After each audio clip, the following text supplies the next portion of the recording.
সালের নভেম্বরে ডাক্তার পাত্রের গলায় মালা দেন কড়িখেলা খ্যাত শ্রীপর্ণা রায়। স্বপ্নের পুরুষের সঙ্গেই চার হাত এক হয়েছে নায়িকার। শুভদীপের সঙ্গে গুছিয়ে সংসার করছেন অভিনেত্রী। গায়ের ছোট পর্দা থেকে গাঁটছড়া রুক্মিণী হিসেবে দর্শক শেষ মেগা সিরিয়ালে দেখেছে শ্রীপর্ণাকে। বিয়ের পর জলসার আধ্যাত্মিক মেগায় ফেরার কথা থাকলেও চটজলদি সেই সিরিয়াল বন্ধ হয়, তাই শ্রীপর্ণা আর ফেরা হয়নি।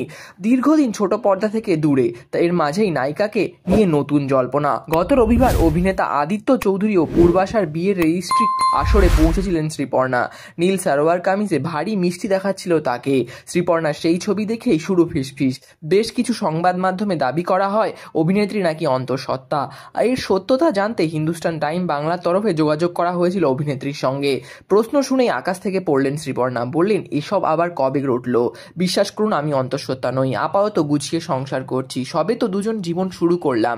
বিয়ে বাড়িতে একটু খাচ্ছিলাম, সেই সব দেখেই লোকে এসব কথা বলছে। শ্রীপর্ণা জানিয়েছেন আপাতত কাজেই তার মূল ফোকাস। আগামী 1-2 মাসের মধ্যেই হয়তো সুখবর দেবেন, তবে সেটা ছোট পর্দায় কামব্যাক সম্পর্কে। তাহলে মাতৃত্ব নিয়ে কী ভাবনা, তার স্পষ্ট জবাব, এখনই 2 থেকে 3 হওয়ার পরিকল্পনা নেই। কড়ি খেলাতে পারমিতা নিজে মুখে কিছু না বললেও টেলিপাড়া সূত্রে খবর অ্যাক্রোপলিস এন্টারটেইনমেন্টের নতুন মেগায় দেখা যেতে পারে অভিনেত্রীকে। বাকিটা ক্রমশ প্রকাশ্য। এরকম নিত্য নতুন আপডেটের জন্য আমাদের চ্যানেলটি সাবস্ক্রাইব করে আমাদের পাশে থাকুন। ধন্যবাদ।